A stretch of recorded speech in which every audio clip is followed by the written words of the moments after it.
Hi, this is a quick overview of how to complete the food chain energy flow. It is learning task 1.3.1 or 13.1 in our first unit, Interconnected Living Systems chapter. So unit 1, how are we interconnected? 1.3, Interconnected Living Systems. And as you can see, what I have here is we are certainly in the action portion, about halfway down. So I know some people had given me information about a food chain, and they can certainly see one here, consumers, producers. Sorry, I will expand. Consumers, producers, and then people have done learning about the trophic levels, which talks about how much energy is found at each of these. That's fine. Keep going. So this is an interactive to get a good understanding, and with that you can show me your understanding with this activity. You do need some materials. Be creative at home. They suggest here using dried beans. If you don't have anything, small paper squares, rip up a piece of paper, 100 little rips. Popcorn, candies. I've seen some people using cereal flakes or nuts. A container to hold these, and then 5 groups, and you need a total of 2 sets, so they're saying a total of 10 cups. The favorite one I've seen is muffin liners, so they can write on the paper if they want. It doesn't matter, as long as you can store them in different little piles, it's all good. So this is what you have to do. In this simulation, energy will be represented by the beans or any small object. Each bean could represent a certain amount of energy. Energy is measured in joules or calories. We don't need to worry about that for this activity. The sun will start with a large container of beans that represents the tremendous amount of energy released by nuclear fusion of hydrogen atoms into helium. Please take pictures as you're doing this. This is your observation. You can also use this observation table. So if you submit this with all your information, that is perfect. Otherwise, you are taking pictures. You're going to start.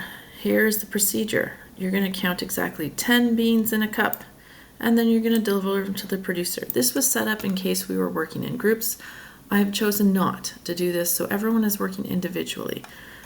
What I have done right here is I do have a small whiteboard, and here's my 10 cups, or my 10 beans, and I'm going to move 10 over to the producer. So from my instructions,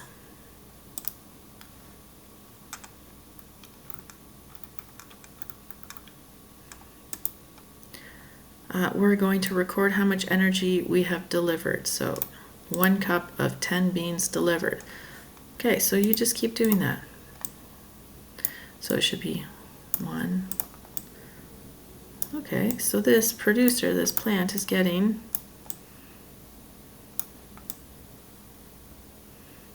let's do that, and this last one. Look at that. I might have to regroup them and move them around a little. So yes, they're packages of 10, but 1, 2, 3, 4, 5. 5 of those. Isn't that nice? Next set, producer group. So now this is the producer. As the sun delivers a cup filled with 10 beans, empty that cup. Okay, so I probably should have done one at a time, but that's okay. The beans from the sun need to be divided into 5 different cups. In order to stay alive as a plant, you need to spend each group of 10 beans the following ways. And so here's the instructions. Unused sunlight is 2 beans. The plants cannot absorb all the sunlight energy that comes to them. A growth cup, 1 bean. Plants using ATP energy to build more of their bodies. Reproduction cup, 2 beans. Plants using ATP energy to produce offspring. Maintaining homeostasis, which is immune defense, so 2 beans. Okay, and the last one, maintaining homeostasis but daily maintenance, 3 beans. Plants do daily activities such as opening, closing stomata, repairing damaged components, etc., etc. And you're going to do this until all the 10 beans, or until you've got 10 beans in the growth cup.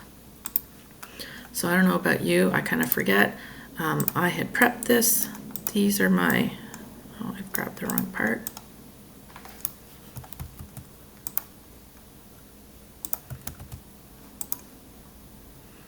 So for each group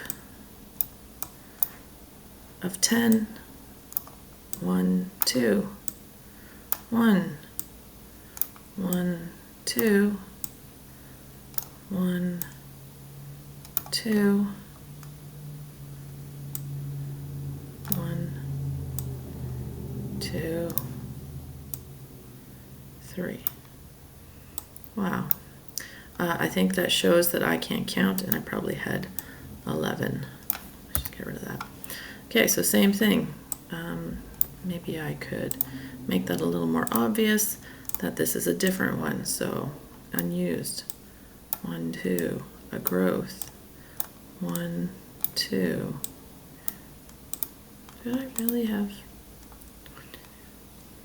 I could have felt I'd done this correctly.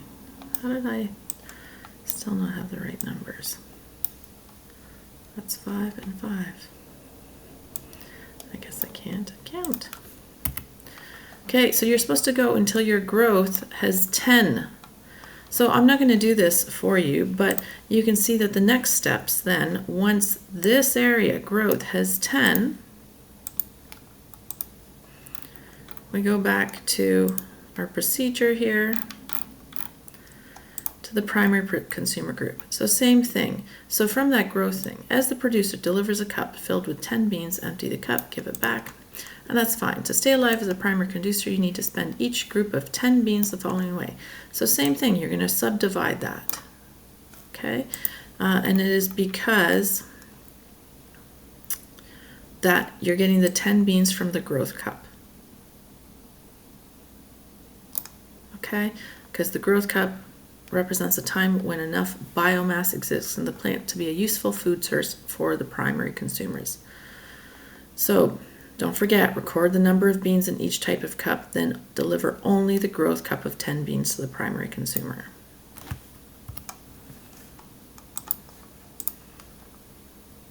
I'm just going to draw. So once this hits 10, you're going to move on, and then you'll need to move it to a, here we go, primary consumer.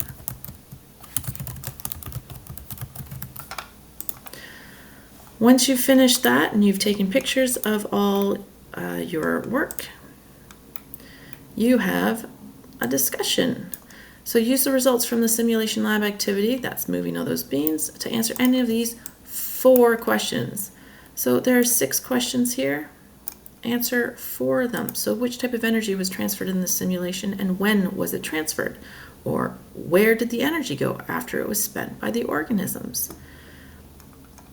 Please, once again, you're looking, your checklist, observations, and results are organized in a table, including photos and drawings. Discussion answers are correct interpretation of your results that you did. So it's not the previous learning piece.